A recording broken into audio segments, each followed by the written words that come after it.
की नहीं मिली बंद है। यहीं से यहाँ पॉज हो जाएगी तो बन जाएगी। और शोर ना करें बीच में, प्लीज सेवादार भी शांति से सेवा करें, क्योंकि देखिए सत्संग जो सुना रहा होता है उसका तो कल्याण होता है, सुनने वाले का ज्यादा कल्याण होता है।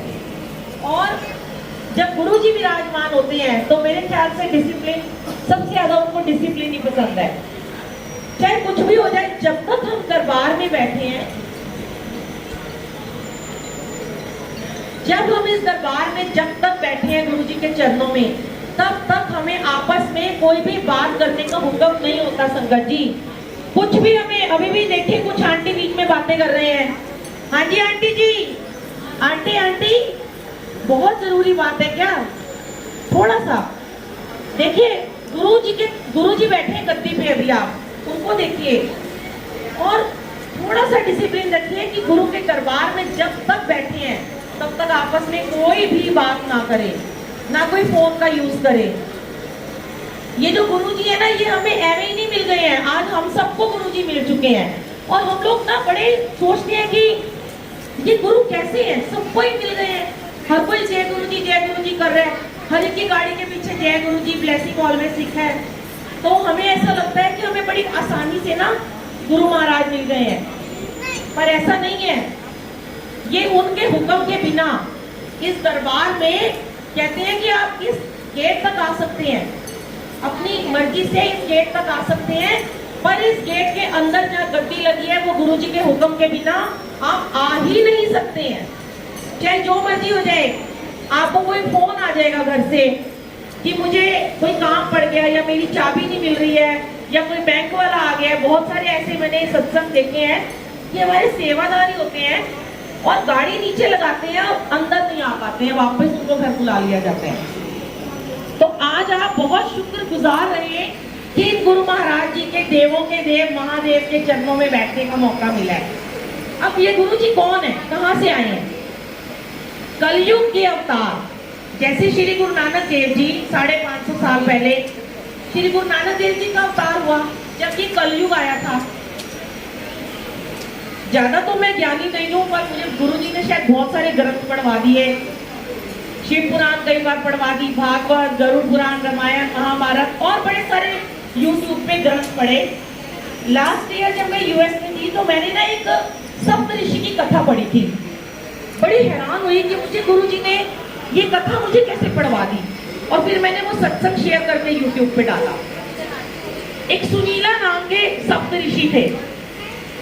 शिव पुराण के 8वें अध्याय पे शिव जी ने खुद लिखा कि कलयुग में मैं पूर्ण रूप में अवतार लेके गुरु रूप में इस दुनिया में आऊंगा और इस दुनिया का मैं आके कल्याण करूंगा। तो वो जो सुनीला नाम के सप्तऋषि थे, उन्होंने करोड़ों वर्ष तपस्या की थी। तो बहुत सारे देवी देवता मिलकर ना शिव जी के पास में जाते हैं, ब्रह्मा, विष्णु, महेश और बहुत सारे तपस्वी जिन्होंने करोड़ों वर्ष तपस्या की। वो जाके बोलते हैं शिव जी को कि धरती पर इतने सारे मनुष्य बना दिए आपने, इतनी सारी जनसंख्या हो गई है, अब यहाँ पर कुछ पापी भी हैं, सारे तो पुण्य आत्मा नहीं है ना, वो पापियों का संहार कैसे होगा? और जो पुण्य आत्मा है उनका कल्याण कैसे होगा? जो प्योर सोल है उसका कल्याण कौन करेगा? और जो पाप करते हैं उनका संहार कौन करेगा? अब प्योर सोल और नेगेटिव सोल दोनों का कल्याण और संहार करने के लिए हमें एक ऐसी इंसान की उत्पत्ति करनी चाहिए जिससे कि इस दुनिया का उद्धार हो सके। तो शिव जी बड़े टेंशन में आ गए। उन्होंने कहा, ये तो बड़ी मुश्किल वाला सवाल पूछ दिया, भाई ब्रह्मा, विष्णु, महेश की अलग अलग ड्यूटी है, मेरी अलग ड्यूटी है। अब ऐसा एक कुछ ऐसा कौन सा ऐसा एक इंसान बनाया जाए कि जिसके अंदर दोनों चीजें हो? तब बहुत सारे महायज्ञ हुए, अश्वमेध यज्ञ हुए, बहुत सारे। ये मैंने उसमें पढ़ा कि बहुत सारे अश्वमेध यज्ञ हुए और उसमें बहुत सारे देवी देवता के देवताओं ने अपनी अपनी उसमें ब्लेसिंग डाली और बहुत सारे सप्तऋषियों ने, ऋषि महामुनियों ने उसके अंदर अपना यज्ञ में भाग डाला। तब शिव जी ने कहा कि ये गुरु रूप में इस दुनिया में आएंगे, इनको मेरे से भी ऊंचा दर्जा प्राप्त होगा, इनको महाशिव कहा जाएगा। और ये दुनिया का कल्याण भी करेंगे और पापियों का संहार भी करेंगे। तब उन्होंने गुरुजी की उत्पत्ति की, उन्होंने गुरुजी को इस संसार में भेजा मनुष्य रूप में। देखिए बहुत सारे देवी देवता मनुष्य रूप में आए हैं, रामचंद्र जी आए, कृष्ण जी आए, सब आए। तो उन्होंने कहा कि जब इस दुनिया में आज हम लोग इतने भाग्यशाली हैं, जब हमारी पीढ़ियां खत्म हो जाएंगी, जैसे गुरु नानक देव जी की पीढ़ी का इस समय कोई आ नहीं बैठा हुआ, और हम कहते हैं ना गुरु नानक देव जी भगवान है, हर घर में गुरु नानक देव जी का स्वरूप लगा होता है।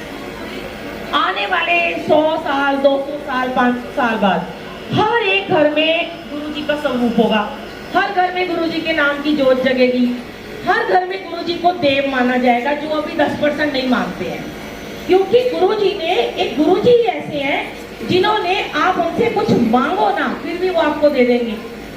ये गुरु जी डिसाइड करते हैं किसको कहां से कैसे बुलाना है। अब अपने घर में बैठे हैं और आपको सत्संग का बुलावा आ जाता है, आप जानते भी नहीं है कौन गुरु, कहां से गुरु, मैं तो मानता भी नहीं हूँ मुझे कौन से सत्संग में बुलाया गया है। क्योंकि संगत जी गुरु जी का ना ये ब्लेस करने का तरीका है। मैं आपको एक बड़ा प्यारा सत्संग सुनाती हूँ। देखिए जो संगत जी लंगर प्रसाद करके अगर जाना चाहते हैं तो वो चुपचाप चले जाएं, शायद उनको गुरुजी ने सत्संग नहीं सुनाना होगा या जो जा चुके हैं, और अगर सुनाना होगा तो वो बैठ के सत्संग सुनेंगे। ज्यादा टाइम नहीं लूंगी मैं भी आपका, क्योंकि यहाँ बहुत मुबारक दिन है। अभी मुझे लगता है थोड़ा डांस भी होगा, ब्लेसिंग भी मिलेगी, आंटी का बर्थडे भी है, नाच गाना भी बहुत जरूरी है, तो वो जरूरी हो जाता है क्योंकि वो हमारे लाइफ का पार्ट है। गुरुजी कहते हैं 2 घंटे सत्संग कर लेता, वो नच्चो गाओ, अपने घर जाओ, अपनी दुनिया में वापस आ जाओ। लेकिन उससे पहले मैं आपको एक बड़ा प्यारा सत्संग सुनाती हूँ, शायद आप लोगों ने कभी सुना भी नहीं होगा, मैंने उसको यूट्यूब पे डाला है। ये वियतनाम का सत्संग है। वियतनाम एक जगह है, यहाँ से गुरुजी के टाइम पे ना एक किसी संगत को गुरुजी के ग्रंथ दिए जाते हैं कि वे आभा और जो भी गुरुजी के ग्रंथ लोगों ने लिखे हैं, जो गुरुजी ने लिखवाए अपने टाइम में, कि ये सारा पैकेट बना करना तुम्हें लेके जाना है वियतनाम। अब वो बंदा कहता है कि मैं इस काबिल तो हूं नहीं कि मैं इतने ग्रंथ लेके जाऊंगा, पर वो कहता है मेरे को सेवा मिली है, चलो मैं जाऊंगा। अब वो जाता है संगत जी, तो रास्ते में बड़ा संभाल के लेके जाता है, कोरियर से भी नहीं भेजता, प्लेन में भी नहीं भेजता, अपने पास रखता है वो ग्रंथ, क्योंकि वो गुरुजी के ग्रंथ हैं। वो लेके जा रहे हैं, रास्ते में उसको हॉल्ट भी आया कहीं पे 10 घंटे का, वहां पर भी रुका 5-6 घंटे। फिर उसके बाद वो एक होटल में जाता है। तो जिस होटल में वो जाता है ना, उसी होटल के एक कमरे में ना एक वेश्या रहती है, एक वेश्या आई हुई थी वहां पे। बाई चांस वो जो आदमी होता है ना, उसको उस वेश्या के कमरे में ना भेज दिया जाता है गलती से, ये तुम्हारा रूम है, ध्यान से सुनिएगा सत्संग को। उस वेश्या के रूम में वो संगत ग्रंथ लेके पहुंच गई, हम तक पहुंच गए। अब उन्होंने देखा बड़ी सुंदर सी स्त्री है, उनका थोड़ा मन डामाडोल हो गया। उन्होंने कहा ग्रंथ तो बाद में पहुंचाऊंगा, पहले मैं इससे थोड़ी दोस्ती कर लेता हूँ। बातें करी। उस अंकल ने, आंटी ने पूछा ये क्या है, उन्होंने कहा छोड़ो ना इसको, ये क्या है, ये नहीं बताया ये गुरुजी कौन है, गुरुजी के ग्रंथ है, देखिए गुरुजी की लीला कैसी चल रही है। कहते छोड़ो तुम मुझसे बात करो। उन्होंने वो ग्रंथ साइड में रख दिए। अब क्या होता है, थोड़ी देर उनसे बातें करने के बाद वो ना आपस में नंबर भी एक्सचेंज नहीं करते और वो वहां से चले जाते हैं। उनको जैसे गुरुजी याद दिलाते हैं, तू यहाँ किसी और काम से आया था, तो कहाँ फंस गया है, चल जा अपना काम कर, जाके वहाँ ग्रंथ दे के आ। अब वो बंदा चला गया। उसकी ना, उसके पास चाबी थी, उसके सूटकेस की चाबी थी, जिसके ऊपर ना संगत जी गुरुजी का छोटा सा स्वरूप बना हुआ था और उसके पीछे ना फोन नंबर लिखा हुआ था। वो चला गया। उसके जाने के बाद वो वेश्या ना वो उठाती है, चाबी को उठाती है और उस चाबी को देखती है कि इसके ऊपर ना बड़े सुंदर ना एक गुरुजी का स्वरूप बना हुआ है। कहती बड़ा स्मार्ट है ये बंदा, ये तो बंदा है नहीं जो आया था, ये कौन है जिसकी चाबी यहाँ पे है। फिर वो फोन करती है, तो फोन नंबर जाके ना किसी और संगत का मिलता है वो बताते हैं, कहती है मेरे को ना ये चाबी मिली है, यहाँ पे एक आदमी आया था, मुझे बस इतना जानना है कि ये कौन है जो इस फोटो में दिखी है। वो बोलते हैं आप कहाँ से बोल रहे हो? कहते हैं वियतनाम से बोल रहे हैं। वो उनके गुरुजी से बात कराते हैं। गुरुजी उस वेश्या से कहती है सीधे इंडिया आ जाओ। अब देखिए गुरुजी क्या लीला रच रहे हैं, कहाँ पहुंच गई चाबी, कहाँ गई संगत, कौन वेश्या है, किसे बुलाना चाहती है अपने पास, किसका कैसे उद्धार करना चाहती है। वो बड़ी हिप्नोटाइज हो जाती है और वो सीधी इंडिया की टिकट कटा के कहती है मैं इससे जरूर मिलूंगी। ये बड़ा ही बंदा जो है ना, बड़ा ही रोग वाला बंदा लग रहा है। सीधी आती है, अंपायर स्टेट में आती है और आके वो जैसे ही गुरुजी को देखती है और गुरुजी के चरणों में गिर जाती है। वो कहती है आप, ये तो चाबी मुझे वहां मिली, ये आप हो? तो कहती हाँ, तेनू मैं ही अच्छे बुलाया। कहती क्यों? कहते आने वाले टाइम में ना तू वियतनाम की ना प्रेसिडेंट बनेगी। कहती मैं कहाँ से बनूंगी, मैं तो एक वेश्या हूँ, मैं कैसे बन जाऊंगी? कहते अब तेरा मैंने कल्याण कर दिया, मैंने तुझे इंडिया बुलाया ही कर दिया, अब तू बस रोज यहाँ जितने दिन रहेगी। 7 दिन वो लेडीज इंडिया में रहती है, 7 दिन वो गुरुजी के पास आती है, लंगर प्रसाद खाती है, गुरुजी के साथ बातें करती है, गुरुजी उसको ब्लेसिंग देते हैं और गुरुजी उसको कहते हैं अपनी पढ़ाई आगे कर। उस लेडी को ना संगत जी पढ़ने का बहुत शौक था, पर उसकी पढ़ाई छूट गई क्योंकि वो गंदे काम में लग गई थी। गुरुजी कहते हैं मैं तेरी पढ़ाई का खर्चा सारा दूंगा, तू पीएचडी कर। उसको बड़ा अंदर से वो लगता है कि मेरा उद्धार हो गया। देखिए राम जी ने भी ऐसे ही पतिता का उद्धार किया था, वही भगवान है लौट लौट के किसी किसी रूप में आ रहे हैं। अब उसका उद्धार कर दिया और उसको पीएचडी करवा दी गुरुजी ने, और वो वहां पे पार्लियामेंट में एक बहुत बड़ी पोस्ट पे आने वाले 3 साल के बाद उसकी पोस्ट लगी। उसने वेश्यावृत्ति का काम छोड़ दिया। वो बंदा कहाँ गुरुजी ने उसे ग्रंथ लेके भेजा, कहाँ उसकी चाबी छोड़नी थी। कोई सोचा था उसने कि वो चाबी वहां छोड़ देगा गलती से? और गुरुजी की लीला, जैसे उन्होंने सुखी आंटी को बुलाया था, एकदम से उन्होंने इंडिया बुलाया था अपनी बेटी बना के और कहा था इसका स्वागत करो, मेरी बेटी आ रही है। तो ये सब गुरुजी की लीला है, हमारा कुछ नहीं है। आज मैं यहाँ पर अगर आई हूँ, मैं भी शायद 2 साल बाद आई, मार्शल में आई हूँ। पहले हम बहुत आते थे, नोएडा में रहते थे, अब तो मैं 25 बिहार चली गई हूँ। तो मुझे आंटी का फोन आया, संगत आंटी का, कि आंटी बुलबुल आंटी आप यहाँ पे आओ। और जनरली अभी गुरुजी ने हर जगह जाने के लिए मना किया हुआ है। अभी बहुत सेवा लेते थे गुरुजी, पर अब बिल्कुल सेवा बंद की हुई है, सिर्फ दिल्ली से बाहर की सेवा ले रहे हैं।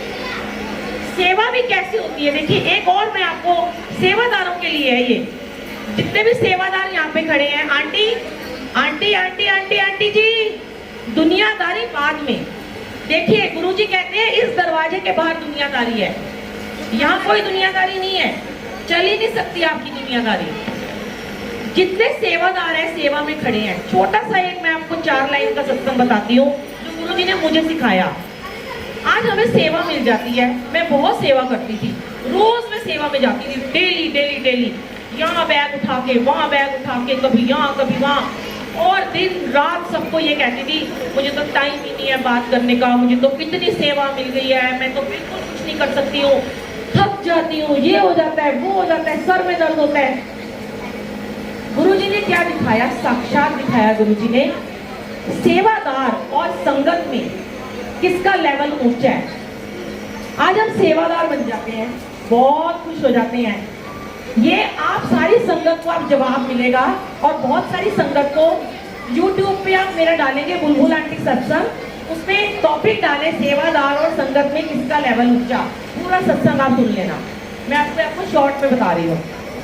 संगत बैठ के ये सोचती है कितने सेवादार लाइन में लगे हैं, कितने भाग्यशाली हैं, काश हमें भी ये सेवा का मौका मिल जाता। ये यहाँ खड़ी आंटी, वो वहाँ खड़ी, वो वहाँ खड़े हैं, वो वहाँ खड़े हैं, हम देखो कितने बेकार से हैं कि हमें आज तक गुरु की सेवा करने का मौका ही नहीं मिल रहा, हम तो हमेशा बैठे ही रहते हैं। कब गुरु हमारे भाग्य जगाएंगे, कब हमें दरबार में खड़े होकर सेवा देंगे। आज गुरुजी ने मुझे बैठ के भी पूरा सत्संग सुनाया। गुरुजी ने बताया कि संगत का लेवल सेवादार से बहुत ऊंचा है। कैसे है? गुरुजी कहते हैं मैं बैठा हूं गद्दी पे, मेरे बाद नंबर आता है मेरी संगत का। जैसे मैं बैठा हूँ, मुझे जल प्रसाद दिया, मुझे चाय प्रसाद दिया सेवादारों ने, ऐसे ही मेरी प्यारी प्यारी संगत को हाथ में जल प्रसाद दिया, चाय प्रसाद दिया, जूठे बर्तन उठाए जा रहे हैं, सत्संग सुनाया जा रहा है। मेरे बाद मेरी संगत का लेवल ऊंचा है, उसके बाद सेवादारों का नंबर आता है। सेवादार नौकर है, संगत मालिक है। ये गुरुजी कहते हैं संगत खुश होए कि मैं मालिक हूं, मेरा लेवल बहुत ऊंचा है। कभी मत सोचिएगा कि हमें सेवा नहीं मिली है। गुरुजी कहते हैं जैसे तुम एक रेस्टोरेंट में जाते हो, ये तो हमारे यहाँ बॉस हैं जो रेस्टोरेंट को चला रहे हैं, जो खा रहे हैं वो कस्टमर हैं, जो प्लेटें उठा रहे हैं वो वेटर है। तो लेवल किसका ऊंचा है? कस्टमर का ना। तो जो संगत अपने मन, मेरे साथ वो आंटी आई है, मैं जरा सा उनके बाहर गई, वो मेरे से सेवादार है, कहती है मुझे, धीरे से कहती है मुझे कोई सेवा दे के। मैंने कहा मैं थोड़ा यहाँ सेवा दे रही हूँ, सेवा मालिक दे रहे हैं, और सेवा दे के वो हमारे कर्म कटवा रहे हैं। अभी क्योंकि अभी हमें वो इस लायक बना रहे हैं, इतनी सेवा करवाएंगे कि फिर एक दिन ऐसा आएगा कि जब हम बैठकर आराम से आप सबकी तरह सत्संग सुनेंगे, हमारा लेवल तब जाके ऊंचा होगा। हमारा लेवल अभी कुछ नहीं है। सेवादार को घमंड कभी नहीं करना चाहिए कि मेरा लेवल बहुत ऊंचा हो गया। बहुत सारे सेवादार ऐसे होते हैं जो घमंड में आ जाते हैं, भैया ये सेवा तो हमें मिल गई है, हमने बांटी है, सेवा नहीं। चाहे वो बड़ा मंदिर है, चाहे वो सत्संग है, सेवा गुरुजी दे रहे हैं, आपके कर्म कटना। संगत जो बैठ के खा रही है उसके कर्म कट चुके हैं। खुश होइए कि आपको गुरु ने अपने बराबर का दर्जा दिया है। गुरु ने कहा जैसे मैं बैठा हूँ वैसे तुसी भी बैठ जाओ और खाओ आराम से। तो इसलिए संगत जी, सॉरी टू से, सेवादार और संगत में भी बहुत सारी चीजें गुरुजी ने भी समझाई हैं और बहुत कुछ समझाते रहते हैं। गुरुजी ने बहुत सारे सत्संग डलवा रखे हैं, बुलबुल आंटी सत्संग डाल के यूट्यूब पे सब्सक्राइब कर लेना। सिख संगत के करीब सत्संग है, उसमें शिव पुराण है, भागवत है, गुरुजी की दिव्य आभा है, गुरु नानक देव जी की साथी है, बहुत कुछ डलवा दिया गुरुजी ने। और शुक्राना मेरे मालिक का। आंटी आप डांस करवा लीजिए।